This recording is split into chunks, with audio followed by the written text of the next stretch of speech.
I'll call on you. Okay. Yeah, just, I'm also very sensitive and sympathetic, of course, to, this notion of that there are applications that are latency sensitive, like gaming, voice over IP, some, maybe interactive HD streaming video. And I'm assuming that that's, that what's going to take care of that to a great degree is that category within the proposed rules that I mentioned, which just hasn't been, in a sense, defined yet well enough, which is managed and specialized services. In other words, where certain things where there is a good reason to do it, it's a special service, it needs special treatment, and it's carved out, in a sense, from the general treatment of everything else.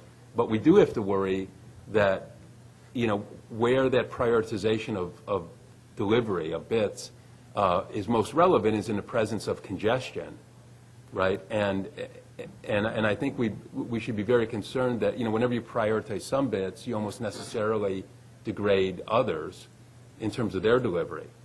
And Rob mentioned Canada before, and they actually probably, I would agree, they probably do have a model that's really worth looking at. But what's interesting is the Canadian FCC, what they stated as the underlying philosophy of their net neutrality rules, which are mostly case by case, okay?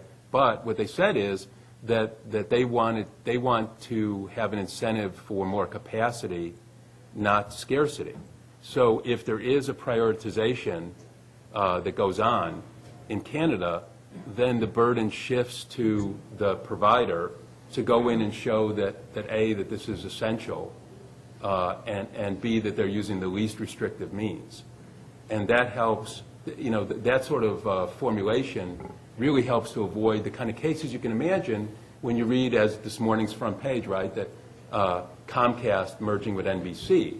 Well, there's a lot of concern, for example, that Comcast, which is one of every 4 cable customers, would have a strong self-interest to prioritize the streaming video from sites like Hulu or programming that it owns through NBC in the future.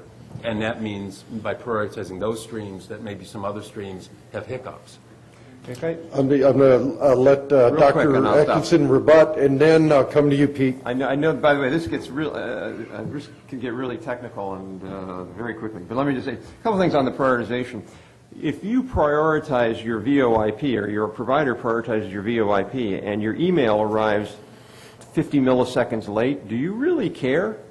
So if your email arrives half a second late, so that your voice service or your interactive medical service with your doctor, do you really care? And the answer is no, you don't care. So there are certain applications it doesn't matter if they arrive a 50 milliseconds or even 100 milliseconds, which is 1 second, late. And that's what we're talking about. Some of these prioritizations, by the way, don't degrade anything at all. They just chop up the bits in a more efficient way.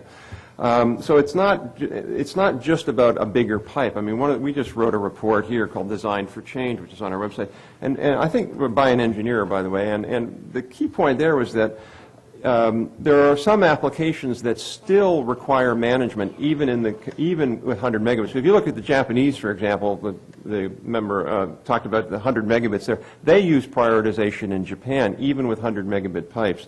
Last point I'll just make with Michael's point about specialized services. To me, that's sort of a reason to not do a heavy-handed net neutrality rule, because if only the ISPs can do specialized services for their VoIP and the Skypes of the world can't get that service, then they're at a big disadvantage.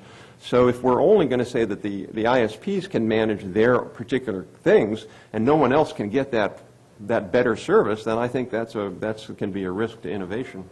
Pete, we got to you. Thank you. I asked the commissioner when he was here, but it always seems to me that the heavy hand of federal government tends to block things. But do you think more federal regulation or less federal regulation will help expand the internet and broadband and so forth? Dr. Atkinson. Well, I have a sort of little ditty that I say, we got 3 choices. We can regulate, abdicate, or facilitate. And I would argue for the latter. I don't, in this particular case, though, in some ways I think that's maybe the wrong question, because I don't think it's a question of sort of nothing or regulation. I think it's a question of giving the FCC, making clear from a statutory perspective that the FCC has authority to act, and then letting them act on a case-by-case basis. Now, is that regulation or more intervention? It absolutely is more intervention. It's basically saying we are going to stop abuses. I think that is the role of the FCC, to stop abuses. Now, my own view is there haven't been a lot of abuses.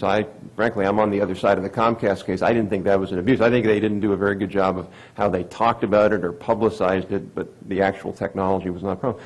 So, I don't know, is that more regulation? I don't know. My worry, though, is that a more prescriptive kind of regulation would be overly restrictive and limit innovation, but I do think very strong oversight is an important component. Mr. Calabrese? Yeah, I mean, this is it almost becomes semantics in some ways, because, as Rob said, it's going to be one way or the other. The other word, either you're going to have rules that are, descriptions, somewhat more detailed descriptions about what's permissible or not, or a lot of case by case. I mean, I tend to think actually that I'd like to be in between, but that the relying strictly on a case by case is going to lead to less certainty, a lot more wrangling, political wrangling over the shape of this as the years go on, and that we might be better off just, in other words, it becomes regulation one way or the other, whether it's clear from the beginning or it sort of accumulates slowly on a case-by-case basis, and that we may be better just to try to make things as clear as possible without being prescriptive, too overly prescriptive as to, what forms of network management exactly, providers need to do.